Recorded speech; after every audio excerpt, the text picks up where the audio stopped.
तो simple harmonic motion हम लोग पढ़ रहे हैं, simple harmonic motion.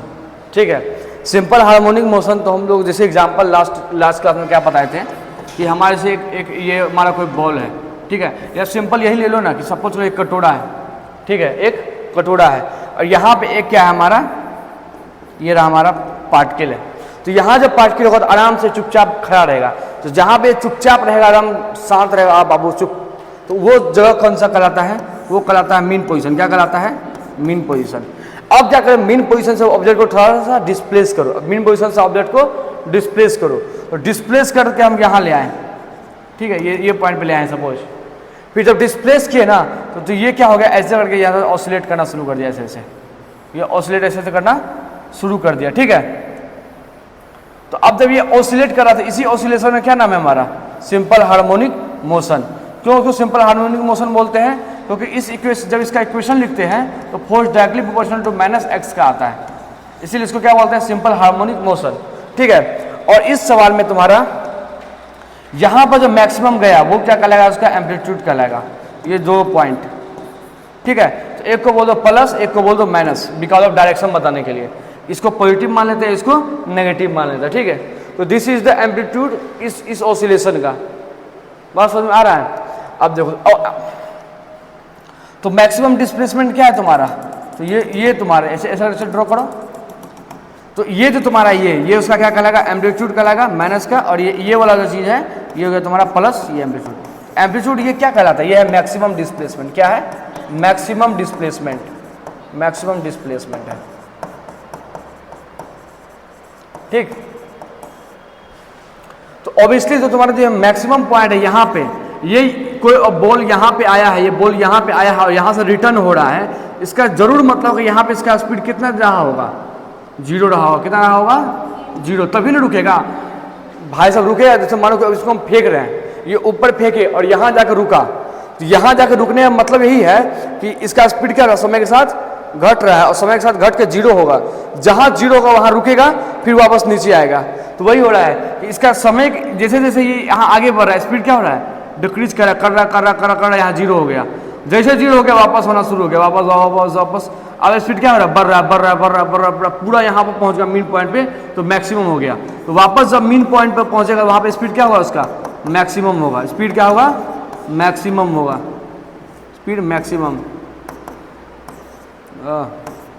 Speed maximum. ये बात क्लियर है, स्पीड क्या होगा, मैक्सिमम होगा। फिर अब जब ऊपर जाने लगेगा तो क्या होगा, इसका स्पीड घटना शुरू होगा, घटते यहाँ पे 0 हो जाएगा। फिर जब 0 हो जाएगा तो ये क्या हो जाएगा तुम्हारा एक्सट्रीम पॉइंट, ये भी तुम्हारा क्या कहलाएगा, एक्सट्रीम पॉइंट। और एक्सट्रीम पॉइंट पे स्पीड, यहाँ स्पीड क्या बताए थे, 0। फिर अब वो नीचे आएगा, स्पीड बढ़ेगा, यहाँ मैक्सिमम हो जाएगा। फिर ऊपर जाएगा, घटे 0 हो जाएगा। फिर नीचे आएगा, बढ़ते मैक्सिमम, फिर ऊपर घटते 0। तो ऐसे चलते रहेगा। तो यहाँ पे हम लोग बस एक चीज एज्यूम क्या किए हैं कि इसका एम्पलीट्यूड समय के साथ क्या हो रहा है, ये जो मोशन है क्या एज्यूम किए हुए हैं, एज्यूम ये किए हुए हैं कि समय के साथ, टाइम के साथ एम्पलीट्यूड चेंज नहीं हो रहा है। एम्पलीट्यूड क्या हो रहा है, चेंज नहीं हो रहा है, ठीक है।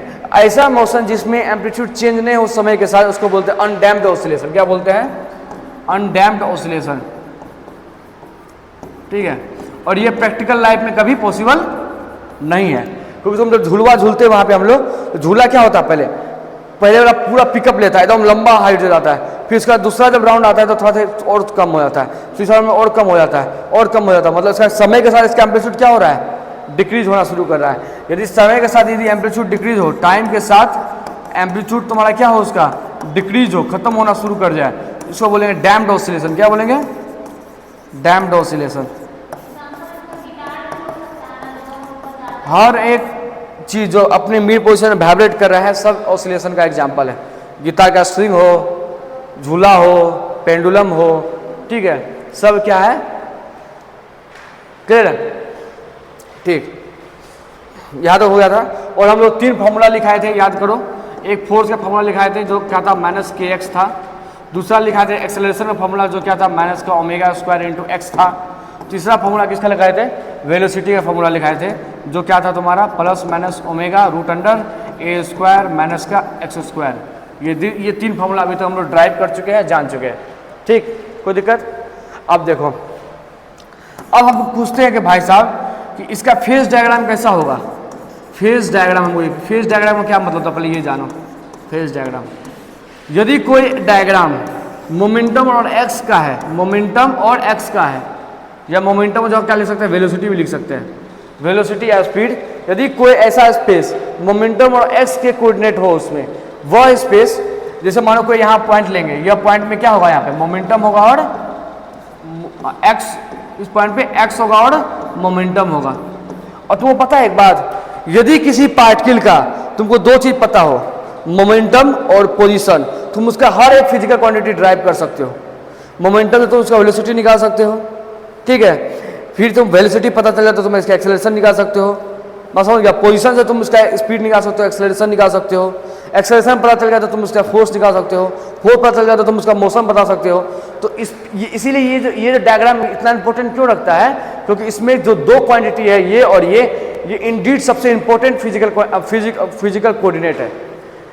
ऐसा कोऑर्डिनेट है जो फिजिक्स के हर पार्टिकल के ऑब्जेक्ट का मोशन को आराम से डिस्क्राइब कर सकता है। यदि तुम उसका क्या चीज, दो चीज जानो, मोमेंटम और पोजीशन। इसलिए तुम देखना अनहाइजेनबर्ग सर्टेनिटी एंड प्रिंसिपल में दो चीज है, मोमेंटम है और पोजीशन। पढ़ा अनहाइजेनबर्ग अनसर्टेनिटी प्रिंसिपल क्या बोलता है कि delta change in momentum into delta X, ये बराबर होता है greater than equal to H cross by 2। ये पढ़ा है, ये बोलता है अनसर्टेनिटी हाइजेनबर्ग प्रिंसिपल है। केमिस्ट्री में पढ़ा होगा तुम लोग, फिजिक्स में भी चीज़ है लेकिन केमिस्ट्री में भी पढ़ा होगा ये। तो अभी हम लोग हाइजेनबर्ग पर नहीं जा रहे हैं, अभी हम लोग अपना वेब पे जा रहे हैं। तो इसीलिए हम लोग फेज डायग्राम का बात कर रहे हैं, और हमको जानना है कि फेज डायग्राम में यदि एसएचएम हो रहा है तो यहाँ फोटोवा कैसा बनेगा, ठीक है। तो कुल मिला के हम बताए थे कि तुम्हारा 4-5 जो तरह का इक्वेशन है हम लोग अभी पढ़ना है। एक तो पढ़ना है स्ट्रेट लाइन का ग्राफ। दूसरा ये हम लोग ऑब्वियसली मैथ वाले क्लास में इसको डिस्कस कर लेंगे, अभी के लिए बस देख लेते हैं इक्वेशन, ठीक है। सर्कल है, उसके बाद क्या है, इलिप्स है और क्या है, हाइपरबोला है, हाइपरबोला। और एक और है पाराबोला है, क्या पाराबोला। ये कुछ 4-5 है, उसका फोटोवा देख लेते हैं कि इसका फोटो कैसा लगता है, देखने में कौन सुंदर है, कौन टेढ़ा है, कौन मोड़ा है, सबका फोटोवा देख लेते हैं एक बार, ठीक है। उसके बाद हम लोग इस डायग्राम के बारे में बात करेंगे। तो पहले स्ट्रेट लाइन का फोटो देख लो। दो एक बार बात, किसी का फोटो बनाना है उसके लिए क्या होना चाहिए, कैमरा चाहिए। इसलिए यहाँ पे किसी का डायग्राम बनाना है उसके लिए क्या चाहिए, इक्वेशन चाहिए, ठीक है। विदाउट इक्वेशन तुम डायग्राम नहीं। तो बचपन में याद है कि हम लोग बनाते थे तो ऐसे करते थे, वो डब्बा बनाते थे कॉलम, ऐसे करते थे, यहाँ एक्स और यहाँ वाई लिखते थे, और यहाँ कोई इक्वेशन दिया होता वाई इक्वल्स टू 4x ऐसा दिया रहता था। तो यहाँ हम लोग पुट करते थे x का वैल्यू 0 तो y का वैल्यू 0, s का वैल्यू 1 तो y का वैल्यू 4, s का वैल्यू 2 तो y का वैल्यू 8। ये करते थे, फिर इसका ऐसे करके डायग्राम रहता था और पॉइंटिंग करते थे, 0 0 यहाँ पे है और 1 4 यहाँ पे है और 2 8 यहाँ पे है, 2 8। और तुम जब ये पॉइंट है, अगर तुम ये पॉइंट वैसे मिलाओगे तो ये पॉइंट कैसा आएगा, ये पॉइंट स्ट्रेट लाइन आएगा। तो इससे पता चलता था कि ये जो इक्वेशन है किसका है, स्ट्रेट लाइन का। और ये पास कहाँ से कर रहा है, ओरिजिन से पास कर रहा है। कहाँ से कर रहा है, ओरिजिन से पास कर रहा है। तो इसीलिए इसी का इक्विवेलेंट एक जनरल फॉर्मूला लिखते हैं, तो y इक्वल्स टू क्या होगा, mx, जहाँ m का वैल्यू चेंज हो सकता है, 4 5 6 7 8 9 कुछ हो सकता है। और जो m है उसको स्लोप बोलते हैं, मैथ में तो क्या बोलते हैं, स्लोप बोलते हैं। क्या बोलते हैं, स्लोप कैसे निकलता है, मतलब ये एंगल कितना है, थीटा डिग्री। तो m क्या होता है, tan थीटा। हम लोग पढ़ेंगे उसको मैथ के क्लास में कि m क्या होता है, tan थीटा, और थीटा को क्या बोलते हैं वहाँ पे, tan थीटा क्या बोलते हैं, स्लोप। कितना ढलान है, इतना, ये ढलान जो है ना, ये ढलान को डिसाइड करता है। ये ढलान कौन डिसाइड करता है, ये m का वैल्यू डिसाइड करता है, क्लियर है। और उसमें x है। तो ये देखो, जैसे ऐसा फार्मूला को हम लोग क्या कर दिया, एक जनरल फार्मूला में लिख दिया ऐसा। लेकिन ये जब ओरिजिन से पास कर रहे थे तब है, लेकिन जब ओरिजिन से पास ना करके कहीं यहाँ से पास करें, कुछ यहाँ काट रहे हैं सी पे, तो क्या करते हैं, यहाँ प्लस सी ऐड कर देते हैं। तो बोलते हैं this is the formula of straight line, this is the equation of straight line. तो y प्लस एम एक्स याद रखना पड़ेगा, मुझ मानिए y plus m x plus c, y plus y cos two m x plus c, y cos two m x plus c. ये किसका question है, straight line का क्वेश्चन है, याद करना पड़ेगा, ठीक है। तो हम लोग ऐसे, इसलिए हम लोग बोल सकते हैं स्ट्रेट लाइन का इक्वेशन कैसा होगा, स्ट्रेट लाइन का equation y equals to m x plus c. Graph कैसा होगा, तो ये ऐसा कट कर रहा होगा, यहाँ ये कहाँ कट कर रहा होगा वाई एक्सिस में, सी पे कट कर रहा होगा। तो ये है फोटो, ठीक है। और ये जितना यहाँ से एंगल सब्सटेंड कर रहा है ये एंगल थीटा, तो ये tan थीटा लिख देंगे तो क्या होगा, tan थीटा इक्वल टू ये m होगा। और m को क्या नाम देते हैं, स्लोप। क्या नाम देते हैं, स्लोप, ठीक है। ये हो गया, आगे चलते हैं और छापना बाद में, ठीक है, पहले बता देते हैं। अब दूसरा फोटो देखेंगे। पहला फोटो क्लियर है स्ट्रेट लाइन का, पहला फोटो क्लियर है स्ट्रेट लाइन का। दूसरा ऐसा क्वेश्चन दे दिया y equals to x square. तुम चलो इसे पुट करके देखते हैं, हम लोग पुट करके देखते हैं, ठीक है। x लिखते हैं, यहाँ y लिखते हैं, 2-3 वैल्यू निकालते हैं, ठीक है। यदि x का वैल्यू लिख देते हैं 0 तो x 0 तो y 0। x का वैल्यू लिखते हैं -1, -1 का स्क्वायर यहाँ 1, x का वैल्यू +1 लेते हैं तो यहाँ पे 1, ठीक है। x का वैल्यू -2 लेते हैं तो क्या होगा, -2 का स्क्वायर 4, और x का वैल्यू क्या ले +2 लेते हैं यहाँ पे तो क्या होगा, यहाँ 4 होगा। यदि हम यहाँ प्लॉट करना चाहें तो देखो कैसे प्लॉट होगा। ये होगा 0 1 2 3 4, 1 2 3 और 4, यहाँ पे -1 -2 -3 और -4, ठीक। अब पहला क्या है कोऑर्डिनेट, x 0 0, ये रहा 0 0। दूसरा है -1 यहाँ और 1 यहाँ पे, ये रहा ये वाला पॉइंट। अगला पॉइंट है 1 1, ये वाला पॉइंट। अगला पॉइंट है 2 4, ये वाला पॉइंट। अगला पॉइंट है -2 और 4, ये वाला पॉइंट। तो यहाँ पे इस चारों को अभी हम जोड़ देते हैं तो कुछ ऐसा फोटो आता है। बात क्लियर है, दूसरा कलर देख लेते हैं। कुछ ऐसा फोटो आया है, ठीक है। जो ऐसा ऐसे है, ये क्या है, पाराबोला। ये क्या है, ये क्या है, parabola. Straight line parabola, straight line parabola, clear है। तो ये हमारा क्या कहलाएगा, पाराबोला, पाराबोला, ठीक है। तो अब इसी इक्वेशन को हम लोग जैसे यहाँ पे क्या है, यहाँ पे 1 लिखा हुआ है, यहाँ कुछ और भी लिखा हो सकता है, ठीक है। तो इस यदि तुम्हारा कोई भी इक्वेशन y जो डायरेक्टली प्रोपोर्शनल हो एक्स स्क्वायर का ऐसा कुछ दिखे तो वो क्या बोल देंगे, ये कैसा है, पाराबोला है, ठीक है। जैसे y इक्वल्स टू है 4a square, 4a x square, ये क्या है, पाराबोला का इक्वेशन है। ये बात समझ में आया, ये क्या हमारा पाराबोला है, ठीक, क्लियर। पाराबोला के बाद चलते हैं हम लोग दूसरा इलिप्स। इलिप्स से पहले सर्कल, इलिप्स से पहले सर्कल, इलिप्स से पहले सर्कल। तो सर्कल का इक्वेशन होता है x square plus a square equals to x square plus y square equal to a square. यहाँ पे ए क्या होता है, रेडियस होता है, ठीक है। ए क्या होता है, रेडियस होता है, क्लियर। ये जो इक्वेशन है, ये इक्वेशन सेंटर ऑफ सर्कल है, मतलब इसका सेंटर इस इक्वेशन में सेंटर कहाँ पे होगा सर्कल का, वो 0 0 पे होगा, ओरिजिन पे होगा, ठीक है। ये इस इक्वेशन में सेंटर कहाँ पे होगा, ओरिजिन पे होगा, ठीक है। तुम प्लॉट भी करके देख लेना, जिससे हम लोग प्लॉट कर रहे थे ना, तुम प्लॉट करोगे तो तुमको ऐसा फोटोवा दिखेगा। प्लॉट करेंगे समय खराब होगा, इसलिए ऐसा। और यहाँ पे ये डिस्टेंस है, इधर का ये भी डिस्टेंस क्या होगा, ए होगा, और इधर का भी डिस्टेंस ये क्या होगा, ए ही होगा। मतलब एक्स एक्सिस में भी ये ए होगा और वाई एक्सिस में भी ये ए होगा। तुम यहाँ तो देखो, यदि हम लोग ऐसा लिखना चाहें एक्स स्क्वायर, यदि एक स्क्वायर इधर ले आए तो यहाँ होगा ए स्क्वायर, ठीक। फिर यहाँ plus y square equals to a square, ये क्या हो गया, 1 हो गया, ठीक है। तुम देखो ना यहाँ पे ये दिख रहा है, यहाँ पे ये सर्कल का इक्वेशन है। अब जो ये इक्वेशन है तुमको ना एक और इक्वेशन की तरह फील आ रहा होगा। देखो यदि हम लोग ऐसा लिख दें x square by a square, मतलब एक्स में जो है ए ही है, लेकिन वाई का वैल्यू चेंज कर देते हैं। वाई का वैल्यू क्या कर देते हैं, चेंज करते हैं। यहाँ पे बी स्क्वायर लिख देते हैं, वाई का वैल्यू क्या कर दिए, यहाँ पे चेंज कर दिए। और यहाँ मानते हैं कि बी जो है ना छोटा है ए से, मान लेते हैं बी छोटा है ए से। तो अब क्या होगा कि ए तो उतना ही रहेगा, बी क्या होगा, अच्छा पचक जाएगा। बी क्या होता है, ये अब क्या हो गया, ये वाला पोर्शन, ये वाला पोर्शन पहले ए था, अब क्या हो गया है बी। वाई एक्सिस में क्या हो गया, अब बी हो गया, मतलब ये अब बी बन गया है।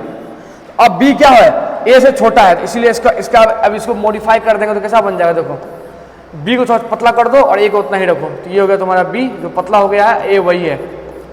इसको बोलते हैं इलिप्स। क्या बोलते हैं, इलिप्स।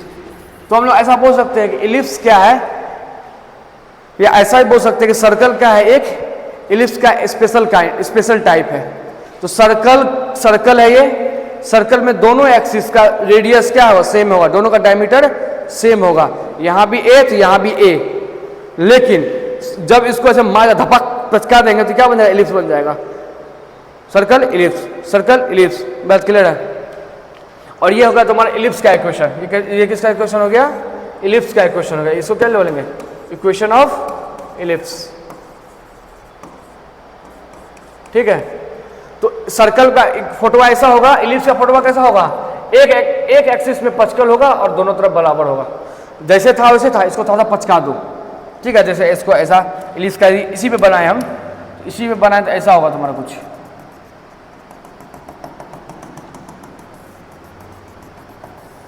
ये क्या हो गया, ये इलिप्स होगा और ये ललका वाला क्या हो गया, सर्कल हो गया। क्लियर है, सर्कल और इलिप्स क्लियर है। तो हम लोग स्ट्रेट लाइन देख लिए, सर्कल देख लिए, इलिप्स देख लिए, पैराबोला देख लिए। ठीक है, और एक हाइपरबोला है, उतना अभी 4 टाइप में उसका जरूरत नहीं है, उसको बाद में डिस्कस करेंगे। ठीक है, यदि यहाँ पे साइन माइनस हो जाए तो हाइपरबोला का फोटोआ बन जाता है। ठीक है, चलो ठीक, यहाँ क्लियर है। ठीक है, आगे चलते हैं। तो अब वही क्वेश्चन, अब अपना बैक टू अवर क्वेश्चन कि बोलता है फेज स्पेस में सिंपल हार्मोनिक मोशन कैसा दिखेगा, इलिप्स दिखेगा, सर्कल दिखेगा, स्ट्रेट लाइन दिखेगा, कैसा दिखेगा, देखते हैं कैसा दिखेगा। तो देखो फेज स्पेस में हमारा किसका दो कोऑर्डिनेट है, हमारा कोऑर्डिनेट है एक्स का और भी का, एक्स और बी, या बी बोलो या मोमेंटम बोलो, पी। ठीक, अब देखो फॉर्मूला रिमाइंड करो, कौन ऐसा क्वेश्चन है हम पढ़े हैं जिसमें वेलोसिटी भी आ रहा है और एक्स भी आ रहा है, वेलोसिटी भी एक्स आ रहा है, एक ही क्वेश्चन पढ़े हैं। क्या पढ़े हैं, v square equals to omega square a square minus x square, ये पढ़े हैं। ठीक, तो यही एक क्वेश्चन पढ़े जहाँ पे भी आ रहा है जो वाई कोऑर्डिनेट है और एक्स भी आ रहा है जो एक्स एक्सिस का एक्स कोऑर्डिनेट है। क्लियर है, तो इसी को हम लोग अब टेढ़ा मेढ़ा घोचा पोचा करके बताना है कि कैसा दिखता है ये। तो जो क्या करेंगे, पहला क्या करेंगे, इसको इधर भेज देंगे, ए स्क्वायर माइनस एक्स स्क्वायर। अब क्या करेंगे, यहाँ देखो रिकॉर्ड हो रहा है। अब यहाँ पे जो क्या करेंगे, इसको ये एक्स स्क्वायर इधर ले आएंगे, प्लस एक्स स्क्वायर हो जाएगा ए स्क्वायर। अब देखो दोनों तरफ ए स्क्वायर से डिवाइड कर देंगे, यहाँ भी ए स्क्वायर, यहाँ भी ए स्क्वायर और यहाँ भी ए स्क्वायर। ठीक है, ये कट जाएगा तो यहाँ क्या हो जाएगा 1 है, कहाँ पे, क्योंकि हमको इधर 1 बनाना था इसीलिए यहाँ 1 बनाना था। इक्वेशन ऑफ इलिप्स कैसा था, x square by a square plus y square by b square equals to 1। हमको यहाँ 1 बनाना है, इसलिए यहाँ पे ए स्क्वायर से डिवाइड किए। ठीक, तो अब फोटो देखो कैसा बन रहा है, यहाँ पे b square a omega square plus x square by a square equals to 1।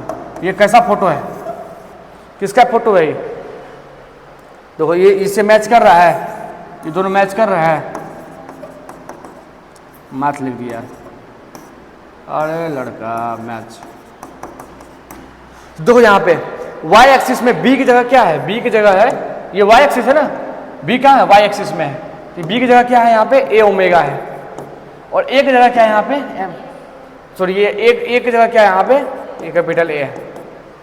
इसका एक फोटोआ बनाने की कोशिश करेंगे तो कैसा बनेगा, देखो तो फोटोआ इसका कैसा बनेगा, एक तो ऐसा बनेगा अपना, y एक्सिस में हमारा क्या है, a ओमेगा है, तो ये रहा a ओमेगा y एक्सिस, और x एक्सिस में क्या है तुम्हारा एम्पलीट्यूड a है, तो ये तुम्हारा क्या है x एक्सिस। ठीक है, ये क्या हमारा इलिप्स। ठीक है, तो इसीलिए बोल सकते हैं कि फेज डायग्राम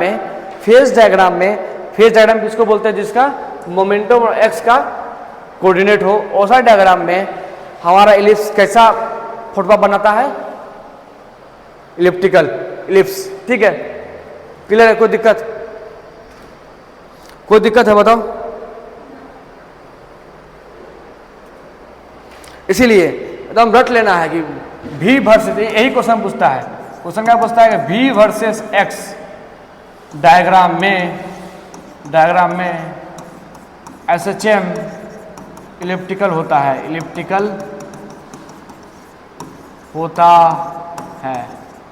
ठीक, कोई दिक्कत, कोई दिक्कत, कोई दिक्कत, कोई दिक्कत। अब इसके बाद हम लोग आते हैं, थोड़ा सा और आगे बढ़ते हैं, वेव इक्वेशन। क्या करते हैं? वेव इक्वेशन क्या होता है? वेव इक्वेशन हम लोग क्यों यूज करते हैं? इक्वेशन क्यों यूज, हम कोई इक्वेशन लिखते क्यों करते हैं? फिजिक्स में सबसे ज़्यादा इंपॉर्टेंट क्या है? फिजिक्स में सबसे ज़्यादा इंपॉर्टेंट क्या है? फिजिक्स में सबसे ज़्यादा इंपॉर्टेंट क्या है? फिजिक्स में सबसे वेव इक्वेशन ऑफ एसएचएम हम बात कर रहे हैं। दोस्तों तो पहले वेव समझ में आता है, वेव क्या है, तब ना इक्वेशन का बात करेंगे। पहले वेव क्या है?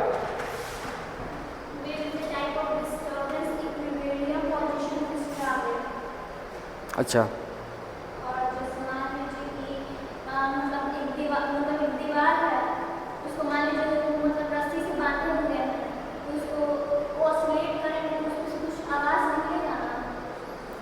ठीक है, उससे हम लोग जो वेव मैकेनिक्स पढ़ेंगे उसमें फिर से वेव को पढ़ेंगे, लेकिन अब यहाँ पे एक टर्म वेव आ गया है तो इस वेव को थोड़ा समझने का कोशिश करते हैं। फिजिक्स में किस चीज़ का स्टडी करते हैं?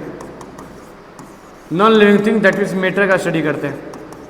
और मैटर किस चीज़ से बना हुआ है? एटम से बना हुआ है। और एटम किस चीज़ से बना हुआ है? इलेक्ट्रॉन और प्रोटॉन और न्यूट्रॉन से बना हुआ है।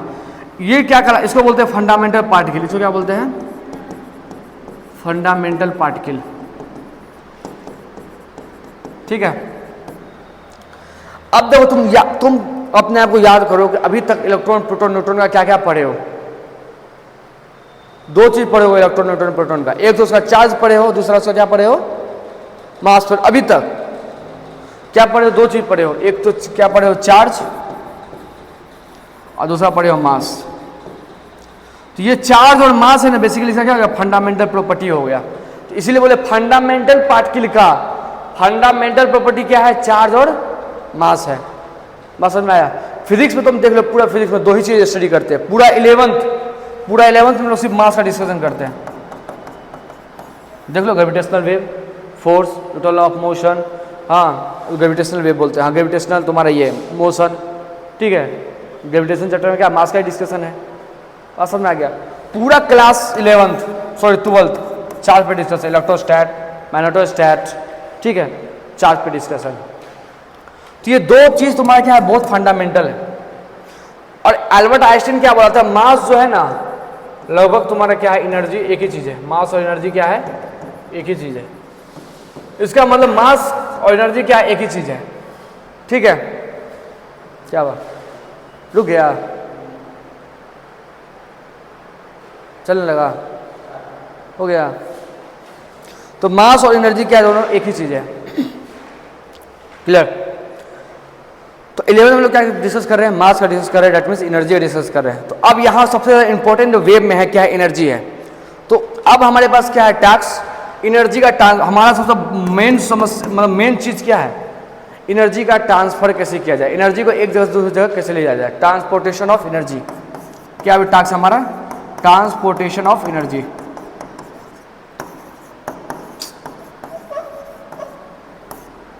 मेरा टास्क क्या है? Transportation of energy. एनर्जी को एक जगह से दूसरे जगह पर पहुंचाना हमारा टास्क है। हमारा टास्क क्या है? नेचर का टास्क है। जैसे अभी हम बोल रहे हैं, बहुत थके हुए हैं क्योंकि खाए व्यायाम में कुछ नहीं है, तो पानी। क्वेश्चन है तुम्हारा ट्रांसपोर्टेशन ऑफ एनर्जी। जैसे हम यहाँ बोल रहे हैं अभी, तो साउंड निकल रहा है, तो साउंड क्या है? एनर्जी का फॉर्म है।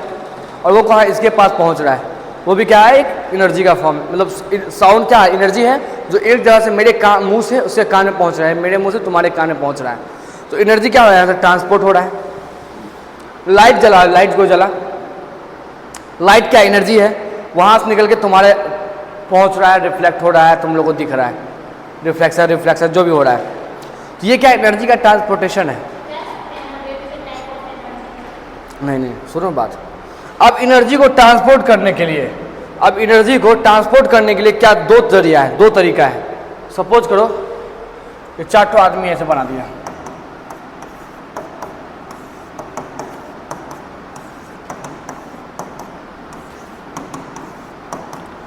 इसको हम लोग क्या किए? एनर्जी दिए। इसको हम लोग क्या किए?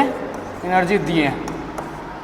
अब एनर्जी इसके पास क्या है? अब ये अपना हाथ में एनर्जी रख लिया है या भर लिया है, ये एनर्जी है। ये क्या है? एनर्जी। अब इस एनर्जी को हमको देना है इसको, इस एनर्जी को हमको इसको देना है। तो दो तरीका हो सकता है देने का। एक तो क्या है, ये सीधे जाए इसको दे दे, सीधे जाए इसको दे दे। दूसरा तरीका क्या है, ये इसको दे, ये इसको दे, ये इसको दे।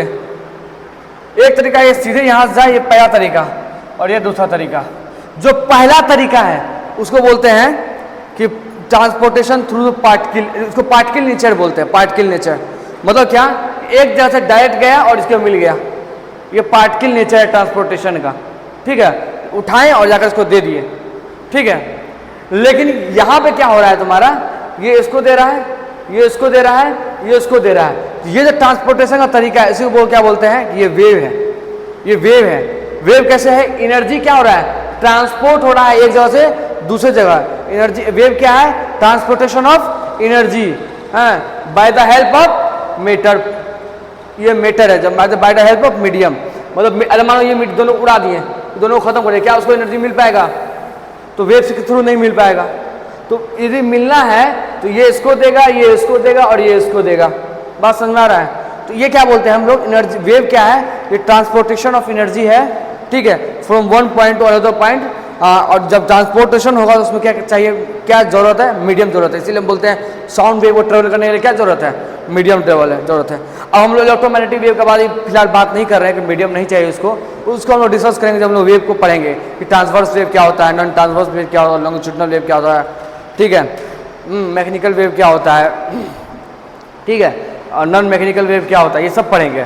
फॉर टाइम बिगिंग वेव समझ में आया ना, वेव समझ में आ गया। अब देखो यहाँ पे क्या करें हम लोग, ट्रांसपोर्टेशन, यहाँ ट्रांसपोर्टेशन करें एनर्जी का। तो हमको वेव इक्वेशन का कहना मतलब ये है कि हमको ऐसा इक्वेशन चाहिए जिसमें जो फिजिकल क्वांटिटी हम डालेंगे, जैसे मानो एक्स और वाई डाले हैं, कोई कोऑर्डिनेट डाले हैं, तो वो एक्स और कोऑर्डिनेट वाई कोऑर्डिनेट को मिलने से हमको एनर्जी के बारे में पूरा पता चल जाए, एनर्जी के बारे में पता चल जाए। देखो हम अभी तुम लोग पता नहीं होगा, हम लोग बताते हैं कि पोटेंशियल एनर्जी का फॉर्मूला होता है एम, ये होता है हाफ के एक्स स्क्वायर। क्या होता है, हाफ के एक्स स्क्वायर। ठीक है, स्प्रिंग में पढ़ोगे, स्प्रिंग फोर्स ये होता है। काइनेटिक एनर्जी भी तुम्हारा डायरेक्टली ये भी होता है तुम्हारा हाफ एम बी स्क्वायर। ये तुम देखोगे वी भी क्या है, एक्स बाई टी है, ये भी क्या है। तो काइनेटिक एनर्जी भी तुम क्या देख रहे हैं यहाँ पे, फैक्टर किसका है, पोजीशन का है, और पोटेंशियल एनर्जी भी तुम्हारा क्या है, पोजीशन का है। तो हमको ऐसा कुछ कोऑर्डिनेट मिला जहाँ पे डिस्प्लेसमेंट मिल जाए। एक्स क्या है, एक्स डिस्प्लेसमेंट है, एक्स डिस्प्लेसमेंट। तो हम कुछ ऐसा इक्वेशन यहाँ ड्राइव करें कि हमको कुछ डिस्प्लेसमेंट मिल जाए, किसी प्रकार का डिस्प्लेसमेंट मिल जाए, और हम डिस्प्लेसमेंट के हेल्प से एनर्जी फाइंड कर पा रहे हैं, तो बोलेंगे this equation represent the wave equation. बात समझ में आया। तो हमको यही इक्वेशन चाहिए, यही वेव का इक्वेशन चाहिए जिसके हम लोग क्या निकाल पाए, डिस्प्लेसमेंट निकाल पाए, टाइम पीरियड निकाल पाए, एम्पलीट्यूड निकाल पाए, और वही डिस्प्लेसमेंट, टाइम पीरियड, एम्पलीट्यूड निकाल करके हम लोग क्या कर सकते हैं, सॉल्व कर सकते हैं। यदि हमको एम्पलीट्यूड पता चल गया तो क्या इससे हम वेलोसिटी पता कर सकते हैं ना, वेलोसिटी पता कर सकते हैं। वेलोसिटी पता हो गया तो क्या इससे हम काइनेटिक एनर्जी पता कर सकते हैं, बिल्कुल कर सकते हैं, हाफ एम बी स्क्वायर से। बात क्लियर है नहीं क्लियर है, चलो। Wave equation for simple harmonic motion. ठीक है, या सिंपल या लिख दो equation for simple harmonic motion. ठीक है, एक्सेलरेशन इक्वल टू क्या पढ़े हैं, माइनस का ओमेगा स्क्वायर इंटू एक्स, ये पढ़े हैं। ठीक, अब एक्सेलरेशन क्या होता है, देखो पढ़े हो गए, एक्सेलरेशन इक्वल टू होता है d v by d t, और वेलोसिटी होता है d x by d t. इसीलिए यहाँ से एक्सेलरेशन इक्वल टू क्या हो जाएगा बताओ, D square x D t square. ठीक है, तो यहाँ से क्या लिख सकते हैं हम यहाँ से, d square x upon d t square. ठीक है, इसको इधर ले आओ, माइनस का omega square x equal to 0। ठीक,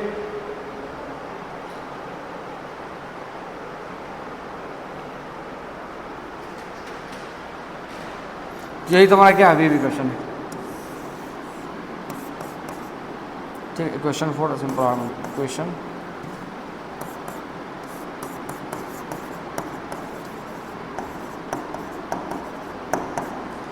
जहाँ पे ओमेगा क्या है, एंगुलर फ्रीक्वेंसी है।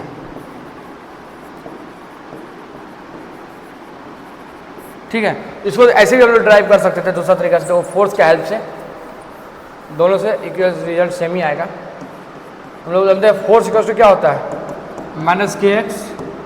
ठीक है, तो ये हो गया mass into acceleration equal to minus k x, वही चीज़ हो गया ना।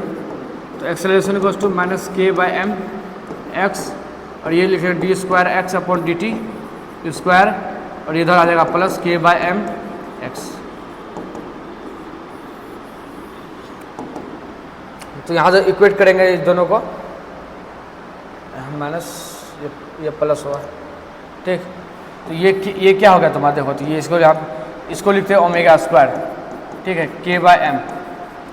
ठीक है, लेट, अब बाद में ड्राइव करेंगे कैसे आया।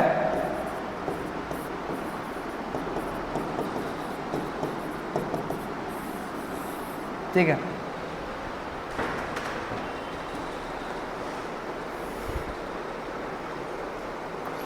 ये जो है तुम्हारा ये डिफरेंशियल इक्वेशन है। क्या ये मैथमेटिक्स में तो क्या बोलते हैं, डिफरेंशियल इक्वेशन, डिफरेंशियल इक्वेशन। और तुम लोग को सिर्फ जो तुम लोग मैथमेटिक्स क्लास 12 तक का जो सिलेबस है उसमें डिफरेंशियल इक्वेशन जिसका डिग्री 1 हो उसी को सॉल्व करने का तरीका पता है। ठीक है, सेपरेशन वेरिएबल का यूज करके हम लोग सॉल्व करते हैं। लेकिन यहाँ पे डिग्री कितना है, 2 है। कितना डिग्री है यहाँ पे, डिग्री कितना बताओ, 2 है। और डिग्री 2 करने का तुम्हारे पास अभी फिलहाल तुम लोगों को सिलेबस में नहीं पढ़ना है, फिलहाल तुमको सिलेबस में नहीं पढ़ना है। तो इसको सॉल्व कैसे करें, जब पढ़ना ही नहीं है तो सॉल्व कैसे करें। ठीक है, तुमको पढ़ना नहीं है इसको, second degree of differential equation नहीं पढ़ना है। और ये क्या है, वीव इक्वेशन तुम्हारा second degree of differential equation है। तो इसको सॉल्व करने का ये तरीका हीट एंड ट्रायल मेथड। हम लोग एज्यूम कर लेते हैं कि इसका एक ये सॉल्यूशन है, हम लोग मान लेते हैं, और उस सॉल्यूशन को इसमें पुट करेंगे तो इसका यदि वैल्यू 0 आ जाए तो वो उसको सेटिस्फाई कर जाएगा, समझा। तो बोलेंगे yes this is the solution of this equation. Suppose करो कि हमारे पास ऐसा इक्वेशन है, एक्स स्क्वायर इक्वल टू 4 है, ऐसा है, और हमको पता नहीं है सॉल्व कैसे करते हैं। तो हम लोग क्या करेंगे, heat and trial value put करेंगे, पहले 1 करेंगे, 2 करेंगे। तो हम लोग क्या बोलेंगे, इसमें वैल्यू पुट करते हैं +2। तो 2 जब पुट करते हैं तो क्या आता है आंसर, एक्स का यहाँ पर 4 आता है। तो यस, इसका मतलब इसका सोल्यूशन क्या होगा, 2 होगा। यदि -2 पुट करते हैं तो भी आता है 4, तो बोलेंगे ओ इसका 2 सोल्यूशन होगा, +2 और -2। कैसे पता चला, हम अपने मन से मान लिए कि ऐसा हो सकता है, अब पुट करके देखे और देखने पे क्या रिजल्ट आया, हाँ सही है। तो फॉर टाइमिंग इसका सॉल्यूशन हम लोग को नहीं पढ़ना है। ठीक है, तुम लोग चाहोगे तो हम लोग सॉल्व करवा देंगे, लेकिन थोड़ा कॉम्प्लिकेटेड है, इसलिए स्किप करते हैं। इसका सॉल्यूशन को क्या करना पड़ेगा, याद करना पड़ेगा। क्या करना पड़ेगा, याद करना पड़ेगा। ठीक, और इसका सॉल्यूशन जो आता है, इसका जो सॉल्यूशन आएगा तुम्हारे, इसका यहाँ लिखते हैं सॉल्यूशन। जो इसका सॉल्यूशन आता है वो आता है x इक्वल टू क्या आता है solution, a sin omega t plus 5। This is the solution of this wave equation. ये क्या है, सॉल्यूशन है। ये क्या है, इसका सॉल्यूशन है, जो हमको पढ़ना फिलहाल नहीं है, फॉर टाइम भी इसको रट लेना है। ठीक है, लेकिन इतना तुम हम पे विश्वास करो कि यही इसका सॉल्यूशन यही आएगा। और जब इसको हम इसमें पुट करेंगे तो ये इक्वेशन 0 हो जाएगा। तो बोलेंगे yes this is the solution of this. Put करके देख लेंगे क्या तुम पुट, हाँ ले सकते हैं। हम क्या बता रहे, याद करो, याद है हम बोले सिंपल ऑसिलेटरी मोशन को यदि साइन के टर्म में लिखेंगे तो सिंपल हार्मोनिक मोशन को कहेंगे, कह सकते हैं। देखो यहाँ पे सिंपल ऑसिलेटरी मोशन का जो इक्वेशन है उसको साइन के फॉर्म में लिख रहे हैं, साइन फंक्शन और कोसाइन का फंक्शन में। तो क्या हो गया, simple harmonic motion simple oscillatory motion, simple harmonic motion, दोनों बराबर चीज़ है। तुम देखो ये तुम्हारे लिए होमवर्क है, तुम इसको सॉल्व करके इसमें पुट करना और देखना क्या 0 आ रहा है वैल्यू, इसको सॉल्व करना, इसको डबल डिफरेंशिएट करना, यहाँ पुट करना टाइम के साथ, फिर इसको यहाँ पुट करना, फिर सॉल्व करना, देखना 0 आ रहा है कि नहीं आ रहा है, 0 आएगा। ठीक है,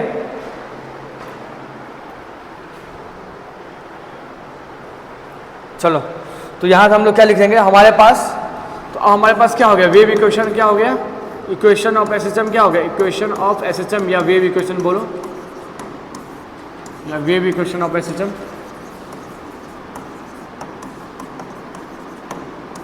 ये क्या हो गया, ये हो गया हमारा डिफरेंशियल इक्वेशन है d x square upon d t square plus omega square x equal to 0। ठीक है, और इसका सॉल्यूशन क्या है तुम्हारा, तो x equal to a sine omega t plus 5। ठीक है, यहाँ पे ए क्या है तुम्हारा, एम्पलीट्यूड है, ओमेगा क्या है, एंगुलर फ्रीक्वेंसी है,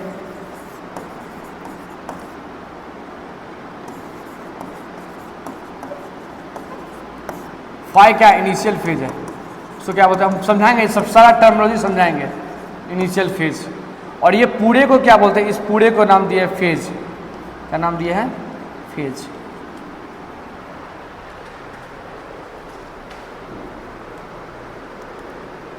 ठीक,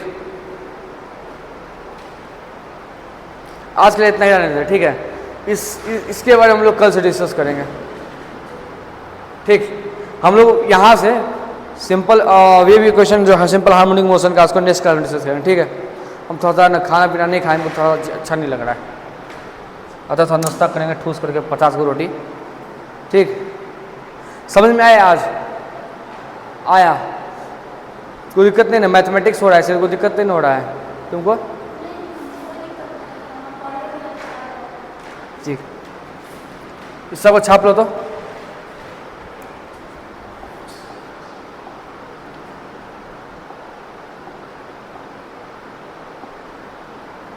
यहाँ से छापो। ठीक।